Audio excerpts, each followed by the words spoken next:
نحمد اللہ ونصلی ونسلم علی رسولہ الکریم اما بعد فاعوذ باللہ من الشیطان الرجیم بسم اللہ الرحمن الرحیم ان الدین عند اللہ الاسلام صدق اللہ العظیم۔ معزز و مکرم سامعین و ناظرین، السلام علیکم ورحمۃ اللہ وبرکاتہ۔ امید ہے آپ تمام خیر و عافیت سے ہوں گے۔ سوشل میڈیا پر چند ویڈیوز میں نے دیکھی جنہوں نے مجھے اس بات پر ابھارا کہ میں ان ویڈیوز کو آپ کے سامنے رکھ کر کے کچھ گفتگو کروں۔ اس سے پہلے بھی حجاب ایشو پر میں نے آپ سے چند باتیں عرض کی ہیں، امید ہے آپ نے ان کو سنا ہوگا۔ نہیں سنا ہے تو اس ویڈیو کو آپ سنیں اور لوگوں تک پہنچائیں۔ ابھی فی الحال جو کچھ کرناٹکا میں ہو رہا ہے بہت ہی افسوسناک ہے۔ ہمارے آنکھوں سے آنسو، جب ان ویڈیوز کو ہم دیکھتے ہیں تو آنکھوں سے آنسو نکل آتے ہیں کہ آج مسلمان بچیوں کے ساتھ کیا سلوک کیا جا رہا ہے۔ ابھی آپ ان ویڈیوز میں دیکھیں کہ یہاں پر کیسے مسلمان بچیوں کو اسکول میں جانے سے روکا جا رہا ہے اور وہ بیچاری تعلیم کے لیے اپنے اس فرض عین کو چھوڑنے پر مجبور ہیں۔ یہاں تک کہ ان کو سر پر دوپٹہ بھی نہیں رکھنے دیا جا رہا ہے۔ اور میں نے ایک نیوز میں دیکھا کہ میڈیا والے ان اسکولوں میں جا کر کے ویڈیو بنا رہے ہیں جن اسکولوں میں 90% مسلم بچیاں پڑھتی ہیں۔ وہاں پر اسکول کی طرف سے کوئی ایشو نہیں ہے، لیکن یہ میڈیا والے، نیوز چینل والے اتنے گھٹیا قسم کے لوگ ہیں کہ یہ لوگوں کے ذہنوں کو خراب کرنے کے لیے وہاں جا کر کے فیک ویڈیو بنا کر کے ہم اور آپ تک پہنچا رہے ہیں۔ کچھ ویڈیو صحیح ہیں اور کچھ ان کی فیک ہیں۔ اب آپ یہاں پر اس ویڈیو میں دیکھیے کہ یہاں پر مسلم بچیوں کو حجاب اتارنے کے لیے کہا گیا تو انہوں نے الحمدللہ اس بات کا پورا ثبوت دیا ہے کہ ہم تعلیم ضرور حاصل کریں گی مگر ایسی تعلیم نہیں جو ہمیں دین سے دور کر دے۔ تو انہوں نے دین کو تعلیم پر ترجیح دی کیونکہ ہر چیز کا علم دینے والی ذات اللہ تبارک و تعالی کی ہے۔ تو یہ بچیاں اسکول سے واپس آ گئی ہیں۔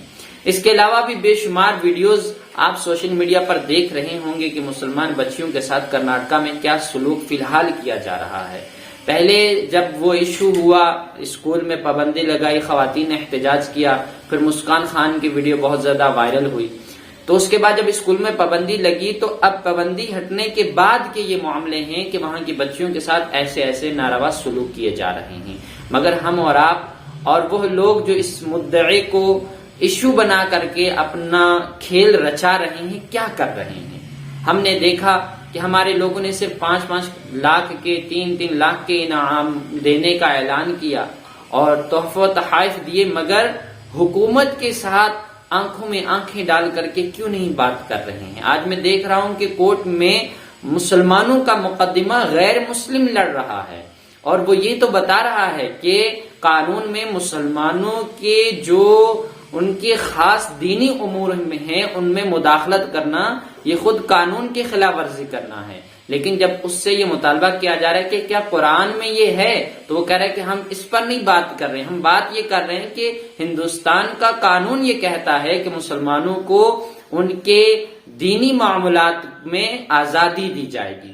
مگر آج یہاں پر میں خاص کر اپنے نوجوانوں سے مخاطب ہوں جو اپنی زندگی کو صرف کھیل کود کے لیے وقف کیے ہوئے ہیں اور نہ دینی تعلیم صحیح سے حاصل کر رہے ہیں نہ دنیاوی تعلیم حاصل کر رہے ہیں، کہ آج دیکھیے کیا ہمارے اسلامی قوانین کے لیے غیر مسلموں کو لڑنا پڑ رہا ہے، غیر مسلموں کو دلیل دینی پڑ رہی ہے۔ تو ہم اور آپ کو کیا چاہیے کہ ایسے واقعات سے عبرت حاصل کریں، ایسے واقعات سے اپنے آپ کو بدلیں، دین کی طرف آئیں، دنیاوی علوم و فنون جو ضروری ہیں، جو دین کو آگے پہنچانے کے لیے اشد ضروری ہیں، ان کو بھی حاصل کریں تاکہ ہم اپنے اصول کے لیے خود لڑیں، نہ کہ ہمارے قوانین کے لیے، ہمارے اصول کے لیے غیر مسلموں کو لڑنا پڑے۔ حضرات گرامی، میں اس مختصر سی کلپ میں ایک آپ کو پیغام دینا چاہتا ہوں کہ دیکھیے یہ مسئلہ صرف کرناٹکا کی سرزمین کا نہیں ہے، یہ پوری دنیا کی تمام مسلمان خواتین کا مسئلہ ہے، یہ ان کی عصمت اور ان کی حیا کا مسئلہ ہے۔ آج ان سے حجاب دور کیا گیا ہے اور بے حیائی کو عام کیا جا رہا ہے، تو کل کچھ بعید نہیں کہ اسلام کی ضروری چیزوں سے، ضروری ارکان سے بھی ان کو دور کیا جائے۔ لہٰذا ہمیں آج اپنی یہ لڑائی خود لڑنی پڑے گی، اور وہ سب سے پہلے اپنے گھر سے، اپنے آپ سے شروع کرنی پڑے گی، کیونکہ جب ہم اور آپ اپنے آپ کو اسلامی قوانین کا پابند بنائیں گے تو یہ باتیں پھر کل ہم آگے کہیں جا کر کے کر بھی سکتے ہیں۔